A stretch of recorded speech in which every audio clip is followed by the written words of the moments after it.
Hey guys, so welcome to another Warframe video, and update 22.20 is here and it brought a bunch of new stuff, so let's check it out. The biggest change by far is definitely Saryn 3.0. She has had a bit of a rework once again. Now, a lot of people have been saying that this was a waste of time and that it would have been better spent on other Warframes that are in a far worse state that Saryn was in 2.0. But the thing is, the entire rework was made by just one dude that also worked on Saryn 2.0 and maybe even made Saryn to begin with. I'm not actually sure if that's true or not, don't quote me on it, but he basically just had a vision for Saryn, so he realized it.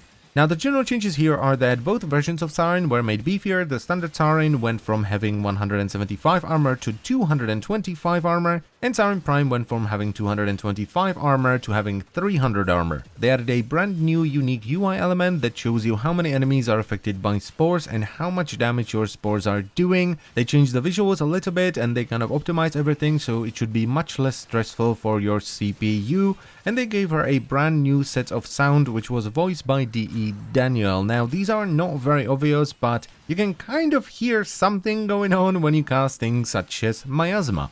The bigger changes, however, come in the form of her abilities. Spores now deal corrosive damage instead of viral, and they now have 50% base status chance instead of 10, which also scales with power strength. They also gave them infinite duration and made it so that when you reactivate the ability when you already have spores active, you will instead detonate the already existing spores rather than creating new ones. They also do fairly low damage at the start, but every time a spore damages an enemy, it will add damage to all your existing spores. This is what the new UI element showcases. It shows the damage per tick on all your spores. And this will be multiplied by 2 if you detonate the spore. So if you stack 500 damage and you blow them up by casting the ability again, they will all do 1000 damage. Mold has been changed so that it now has a short invulnerability period at the start where it will absorb damage rather than take it, and this is great because it means it will scale with enemy level, because the more damage the enemies will pump into it at the start, the more health it will have. It also gives you a nice chunk of bonus sprint speed when you first put it down. But the downside is that you can no longer put spores on it. Toxic Lash has also received some changes. It will now work on all weapons rather than just melee weapons, though it is doubly as effective on melee weapons. They added 15 seconds to the base duration, which is rather nice, but the downside here is that it will no longer grant you energy whenever you pop a spore while it's active. And finally, there is Miasma, which has had its base range increased from 15 to 20 meters at maximum rank, its duration increased from 3 to 5 seconds, and it does double damage to enemies affected by spores. Though the biggest change here is that it now does viral damage with 100% status chance, which suits it far better. Now, I personally think that these changes are fantastic. They work really well, and even though we have lost some energy generation from Toxic Lash, it's just not that big of a deal because the new Saryn isn't as power hungry as the old version. And performance-wise, it's, well, let's just say it's a little bit on the strong side at the moment. It's the spore damage. It stacks up so fast. This is Elite Onslaught, by the way. This is not normal. I was just casually getting to zone 12 without really trying. And there were zones where if I managed to keep my spores ticking through the entire zone, they would tick for like 10k towards the end. And that's without any power strength. I just slapped on a lot of range. And before I forget about it, they also added a new peculiar mod called Peculiar Bloom, which you can also get on rotation C, so zone 8, 16, and so on and so on and so on. And what this does is, it basically adds a new core effect to any weapon. It will enlarge any body part that you shoot on the enemy. Next up, they added 3 new Sentinel mods, Negate, Reawaken, and Looter, and these are Sentinel specific. Negate is for Worm, Reawaken is for Djinn, and Looter is for Carrier. The Negate mod for Worm will protect you from a status effect with a 5-second cooldown. And this will prevent any status effect, so it will prevent a knockdown from a Shockwave MOA, it will prevent Toxin, Slash, it even protects you from laser doors and sensor doors. But it will only prevent one status effect every 5 seconds. If you're constantly barraged with status effects, it's not gonna do much. It's still pretty cool though, especially since it's a Sentinel mod, so it doesn't take up a mod slot on your Warframe. The Reawaken mod for Djinn is actually really cool because it pretty much just gives it an infinite amount of revives on a 90-second cooldown. This mod alone could make Djinn the go-to endurance Sentinel because it will just keep reviving over and over and over again with a fairly short cooldown.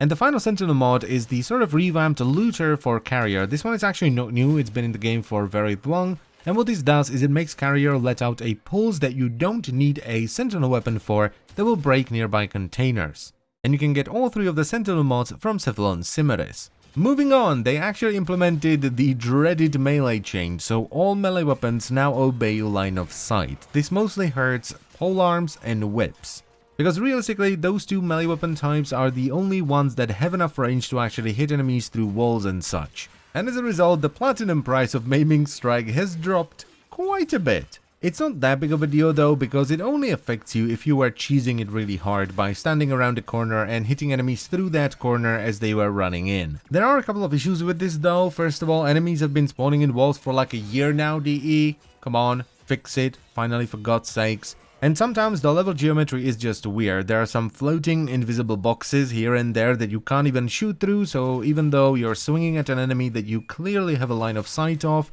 and you are close enough to hit them, you won't hit them because you're hitting this thing that you can't see. But it's overall not too bad. It's just internet as usual overreacting to stuff that's not that big of a deal. Then we got some quality of life stuff for our operator, so when you walk up to Little Shit Prime, you'll be able to switch between equipment, focus, and appearance, each having their separate tabs, which are far easier to navigate than the ones we had before. We got a new Equinox helmet, which looks super cool, and they updated the fishing UI, so when you now equip your fishing spear in the Plains of Eidolon, you will see a new UI element at the bottom right corner of the screen. This allows you to either switch between your fishing spear by holding 1, switch between your baits by holding 2, and switch between the sort of miscellaneous stuff like Luminous Dye by holding 3, but most importantly it allows you to use both bait and something like Luminous Dye or other miscellaneous items without faffing around with your gear wheel, which is super nice.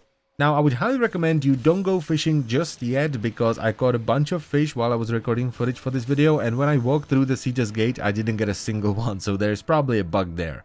They also updated the dojo. Once again, you can see that the lighting is a lot less flat and you can actually play around with different types of lighting via the polychrome tool, and you can do a bunch more stuff like build your own obstacle courses, which I don't think is that important for most people because I can't imagine too many people actually build dojos. And the final big change I want to highlight is to Corpus, Combat and Scrambus units. They made it so that their nullification field is very obvious. You can actually see it instead of them just being like, gotcha bitch, you're dead. So that's really cool as well. You will see it expand from the combat or Scrambus unit, and you can either avoid it or shoot off their helmet, which will turn it off. A very good and needed change indeed.